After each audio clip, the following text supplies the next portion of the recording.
Good morning students. आज भारतीय संविधान के वीडियो लेक्चर की सीरीज में हम लोग पढ़ने जा रहे हैं आपातकाल की उद्घोषणा बनाम न्यायिक पुनर्विलोकन, declaration of national emergency versus judicial review. तो जैसा कि आप जानते हैं कि भारतीय संविधान में आपात उपबंध भाग 18 में उपबंधित हैं।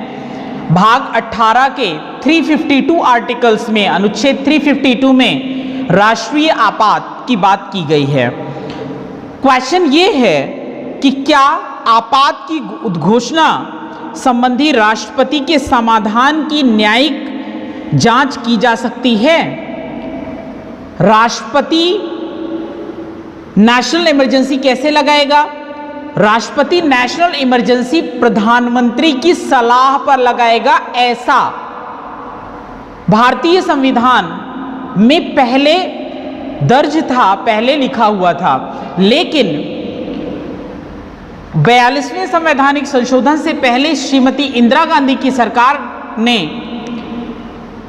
नेशनल इमरजेंसी के इस क्लॉज का दुरुपयोग किया और नेशनल इमरजेंसी को गलत तरीके से इंपोज किया अपने फायदे के लिए, अपनी सरकार को बचाने के लिए, स्वयं सत्ता में बने रहने के लिए। तो इस पर एक केस आया था माखन सिंह 1964। माखन सिंह के केस में कहा गया कि उच्चतम न्यायालय ने डिसाइड किया कि आर्टिकल 352 के अधीन राष्ट्रपति के आदेश के विद्वेष अयुक्तियुक्त प्रत्यायोजन के आधार पर चुनौती दी जा सकती है। अगर प्रेसिडेंट विद्वेषपूर्ण उद्देश्य से या फिर अयुक्तियुक्त प्रत्यायोजन के माध्यम से, यानी गलत तरीके, अनरीजनेबल डेलीगेशन हो, ऐसी कंडीशन में अगर राष्ट्रपति शासन लगाता है तो राष्ट्रपति के ऐसे आदेश का न्यायिक पुनर्विलोकन किया जा सकता है। एक दोबारा केस आया शिवाकांत शुक्ला 1976 में। माखन सिंह का केस 1964 का है और शिवाकांत शुक्ला 1976 का केस है। उच्चतम न्यायालय ने अनुच्छेद 359 के अधीन मूल अधिकारों के निलंबन के आदेशों को न्यायिक पुनर्विलोकन से बाहर माना। इसके प्रभाव को दूर करने के लिए 44वां संवैधानिक संशोधन किया गया, 44th अमेंडमेंट एक्ट। इसमें कहा गया अनुच्छेद 20 तथा 21 में प्रत्याभूत अधिकारों के प्रवर्तन का अधिकार कभी भी निलंबित नहीं किया जा सकता है। अन्य मूल अधिकारों के प्रवर्तन के अधिकार को किसी ऐसे विधि या आदेश द्वारा ही निलंबित किया जा सकता है जो उक्त आपात के लागू होने के बाद बनाई गई हो अथवा जारी किया गया हो। तीसरा पॉइंट, ऐसे आदेश या विधि में यह स्पष्ट उल्लिखित होना आवश्यक है कि वह आपात के लिए ही बनाई गई है या जारी किया गया है। तो निम्न आधारों पर आपने देखा कि 44वें संवैधानिक संशोधन में 42वें संवैधानिक संशोधन के प्रभाव को, यानी उसमें जो एरर्स थे, उसमें जो त्रुटियां थी, उसे दूर किया गया। अनुच्छेद 352 के अधीन की गई घोषणा को न्यायिक पुनर्विलोकन के योग्य बनाया गया और यह कहा गया कि अनुच्छेद 352(2) के उपखंड 5 को जोड़कर न्यायिक पुनर्विलोकन को सबसे पहले इसमें प्रतिबंधित किया गया था, मना किया गया था आर्टिकल 352 के क्लॉज 5 में कि अगर नेशनल इमरजेंसी लगती है, राष्ट्रपति लगाता है प्रधानमंत्री की सलाह पर, ऐसी स्थिति में जुडिशियल रिव्यू नहीं हो सकता है, न्यायिक पुनर्विलोकन नहीं हो सकता है। लेकिन शिवाकांत शुक्ला 1976 के मामले में तथा माखन के मामले में उच्चतम न्यायालय ने भी माखन सिंह के मामले में अपने पूर्व निर्णय को अस्वीकार कर दिया। यानी जो पहले सुप्रीम कोर्ट ने जुडिशियल रिव्यू के बताया कि जुडिशियल रिव्यू नहीं हो सकता है, बाद में माखन सिंह के केस में इसे अस्वीकार कर दिया और कहा जुडिशियल रिव्यू होना चाहिए, तभी आंसरेबल होंगे, तभी उत्तरदायी होंगे कि कहीं ऐसा तो नहीं अयुक्त तरीके से राष्ट्रपति शासन लगा दी गई हो।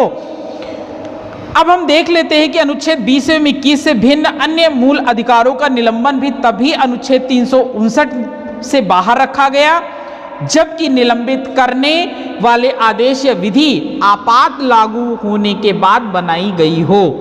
उसके शीर्षक में यह उल्लेख हो कि वह मूल अधिकारों को आपात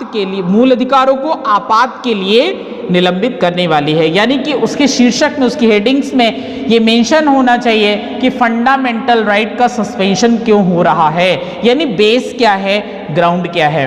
आपात के दौरान भी मूल अधिकार बने रहते हैं और उनके प्रवर्तन पर रोक न लगाने पर उन्हें प्रवर्तित कराया जा सकता है। ऐसा भी हो सकता है कि केवल कुछ विशेष मूल अधिकारों को ही निलंबित किया गया हो, परंतु सभी मूल अधिकारों के प्रवर्तन के अधिकार को रोक दिया गया हो।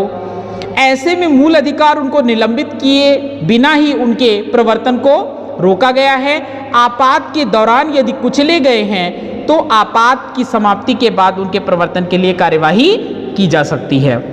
ये बहुत ही इंपॉर्टेंट पॉइंट है कि अगर कोई फंडामेंटल राइट नेशनल इमरजेंसी के ड्यूरेशन में कुचला गया है तो नेशनल इमरजेंसी के बाद उस पर हम हाई कोर्ट या सुप्रीम कोर्ट जा सकते हैं। 44वें संशोधन से किए गए निम्नलिखित दो बदलावों के आधार पर स्पष्ट है कि अनुच्छेद 359 के अधीन राष्ट्रपति द्वारा दिए गए आदेश की न्यायिक समीक्षा की जा सकती है, यानी कि जुडिशियल रिव्यू किया जा सकता है।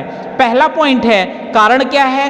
क्योंकि संशोधन के माध्यम से न्यायिक समीक्षा पर रोक लगाने वाले निर्णय के प्रभाव को दूर करने का प्रयास किया गया है। यानी कि जिस बेसिस पर जुडिशियल रिव्यू को दूर किया गया है, जिस बेसिस पर जुडिशियल रिव्यू को मना किया गया था, उस बेस को ही फिनिश कर दिया गया है, हटा दिया गया है। दूसरा है यह कि मूल अधिकार को निलंबित करने वाले आदेश या विधि में आधार लिखने की अनिवार्यता यह स्पष्ट संकेत करती है कि आधारों की जांच की जाएगी।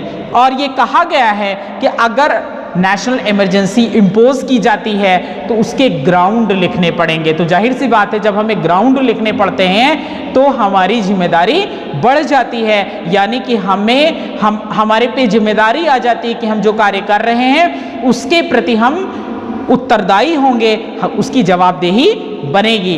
तो इन्हीं विषयों को ध्यान में रखते हुए इन परिवर्तन को किया गया है, इन अमेंडमेंट को किया गया है। इस पर एक बहुत इंपॉर्टेंट केस है सर्वानंद सोनेवाल बनाम भारत संघ 2005 के मामले में उच्चतम न्यायालय ने अनुच्छेद 355 और 352 में प्रयुक्त बाह्य आक्रमण पद का अर्थ स्पष्ट करते हुए कहा, बाह्य आक्रमण का मतलब एक्सटर्नल एग्रेशन का पद का अर्थ स्पष्ट करते हुए कहा कि बहुत अधिक संख्या में विदेशियों का किसी इलाके में इस प्रकार प्रवेश करना कि वहां रह रहे आम लोगों का जनजीवन अस्त व्यस्त हो जाए भी बाह्य आक्रमण की कैटेगरी में आएगा। इस मामले में न्यायालय ने बांग्लादेशियों के अवैध प्रवेश को बाह्य आक्रमण माना और ये कहा कि इससे राज्य की सुरक्षा करना संघ का वैधानिक कर्तव्य है। इसके विरुद्ध होने के कारण न्यायालय ने अवैध प्रवासी अधिकारों का अवधारण अधिनियम 1983 असंवैधानिक माना। क्या माना?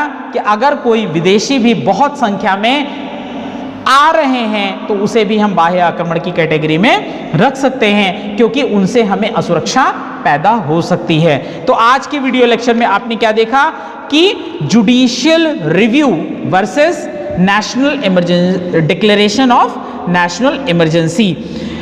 एक पॉइंट और ध्यान देने वाली बात है कि राष्ट्रपति अपनी शक्तियों का प्रयोग अनुच्छेद 74(1) के अंतर्गत मंत्रिपरिषद के परामर्श से करता है, जिसका लिखित होना आवश्यक नहीं है। तो राष्ट्रपति अपनी शक्तियों का प्रयोग किस आर्टिकल में करता है? अनुच्छेद 74(1) में करता है। कैसे करता है? मंत्रिपरिषद के परामर्श पर करता है, प्रधानमंत्री के नहीं, मंत्रिपरिषद के परामर्श पे करता है। एक और इंपॉर्टेंट पॉइंट है जिसे नोट करना बहुत जरूरी है। अनुच्छेद 74(2) आर्टिकल 74 क्लॉज 2 क्या कहता है? इसके अनुसार इस बात की किसी न्यायालय में जांच नहीं की जा सकती कि मंत्रिपरिषद ने परामर्श दिया या नहीं, अथवा क्या परामर्श दिया। तो जाहिर सी बात है इसे क्या कर दिया गया है, इसे अमेंडमेंट कर दिया गया है, इसका अमेंडमेंट हो गया है, अब इसकी जांच की जा सकती है। तो आज की वीडियो लेक्चर में इतना ही। नेक्स्ट वीडियो लेक्चर में हम लोग पढ़ेंगे राज्यों में संवैधानिक तंत्र की विफल होने पर इमरजेंसी का डिक्लेयर होना। So thank you so much, see you in next video lecture.